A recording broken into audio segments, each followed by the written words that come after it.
यदि समाज धिक्कारता है कि ये कर्मों की परिणति है, तो इसमें गिलानी महसूस नहीं करना चाहिए।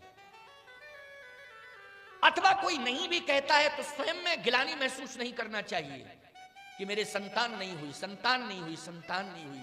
संतान मिल जाती तो मेरी कोख धन्य हो जाती। कोख धन्य, ऐसी कम ही संतानें हैं जो मां की कोख धन्य करती हैं। ऐसी कम ही संतानें हैं जो मां की कोख को धन्य करती हैं।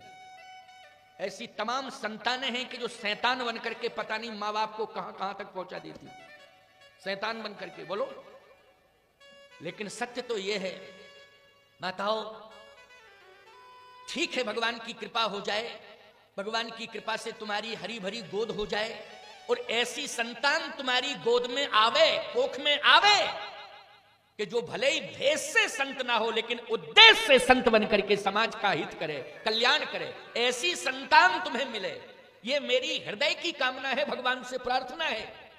लेकिन यदि कहीं प्रारब्धानुसार कोई ऐसी कंडीशन आ गई कि जिसमें संतान नहीं कोख तक आई, तो ऐसा नहीं सोचना चाहिए कि हर पल हर क्षण अपनी जिंदगी को धिक्कारो, हर पल हर क्षण अपनी जिंदगी को धिक्कारो।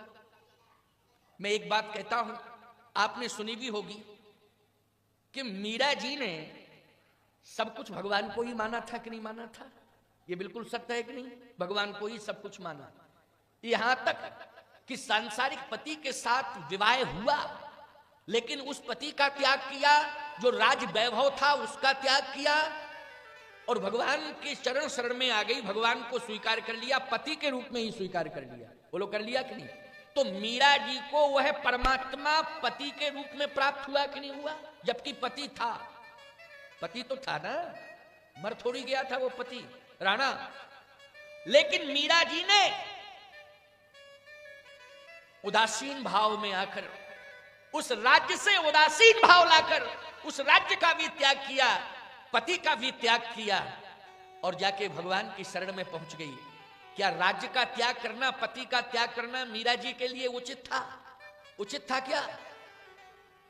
मीरा जैसी आदर्श, मीरा जैसी महान साध्वी, ये तमाम जो है साध्वियां बन जाती हैं, खूब गीत संगीत होता है, सब कुछ भक्तिमय गीत होते हैं, लेकिन क्या मीरा की कोटि में कोई साध्वी पहुंच पाई आज तक? चाहे जितना मजीरा बजावे और चाहे जितना ढोल बजावे, लेकिन मीरा जी की स्थिति पर कौन आज पहुंच पाई साध्वी? जरा बता दो। यहां तक कि राधा जी को तो भगवान श्री कृष्ण योगेश्वर का वाम भाग ही बैठने को मिला, मीरा जी को तो भगवान का हृदय ही सदा सदा के लिए मिल गया। बोलो, मिल गया कि नहीं?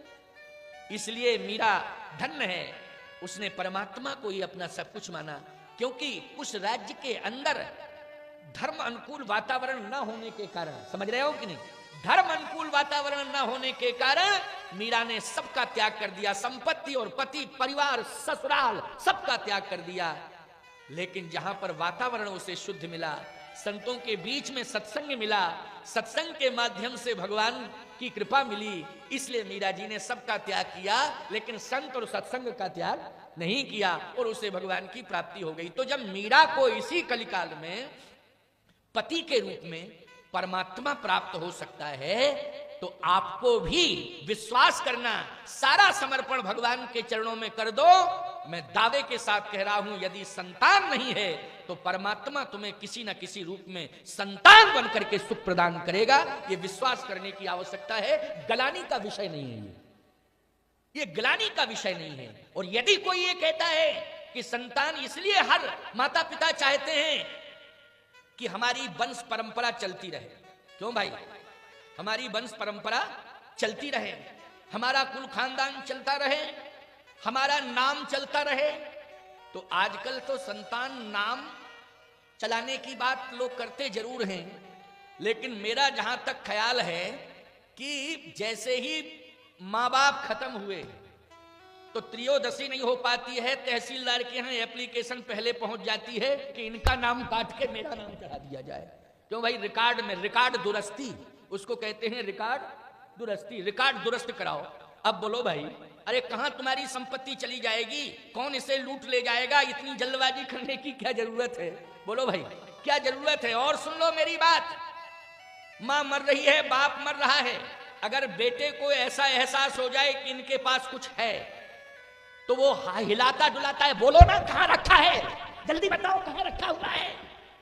क्यों भाई इतना घबराता है, हिलाता है डुलाता है कि ये बता दें कि धन यहां रखा है, पैसा मैंने अमुक को दिया है। अरे उसके तो प्राण निकल रहे हैं, तुम हिला डुला के और प्राण निकाले दे रहे हो जल्दी। इतना धन के प्रति आकर्षण, इतना संपत्ति के प्रति आकर्षण, ये संसार माया का संसार है।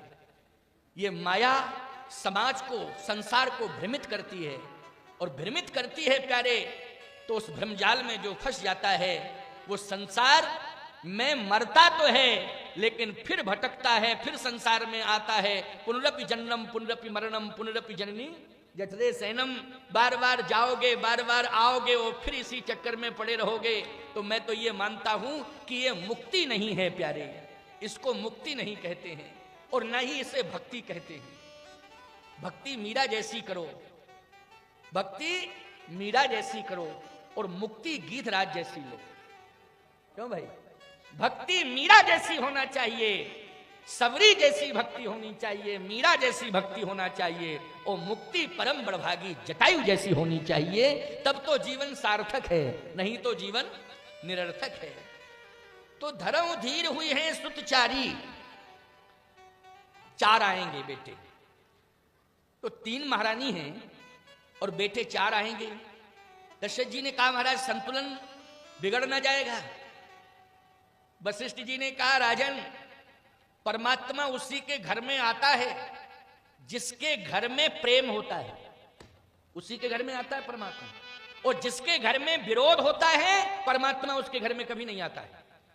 यही तो देखना है परमात्मा को कि तीनों जो महारानियां हैं ये आपस में क्या प्रतिक्रिया करती हैं, संतान के लिए क्या प्रतिक्रिया करती हैं, यही परमात्मा देखेगा और आएगा, यही देख के आएगा। इसलिए मैं कहता हूं कि परमात्मा को प्राप्त करने के लिए उसकी कृपा को, अरे परमात्मा की कृपा ही मिल जाए, उसको प्राप्त करने के लिए परमात्मा प्रतिक्रिया देखता है, समाज में प्रतिक्रिया क्या हो रही है, उस प्रतिक्रिया के अनुसार डिसीजन लेता है परमात्मा, तब प्राप्त होता है।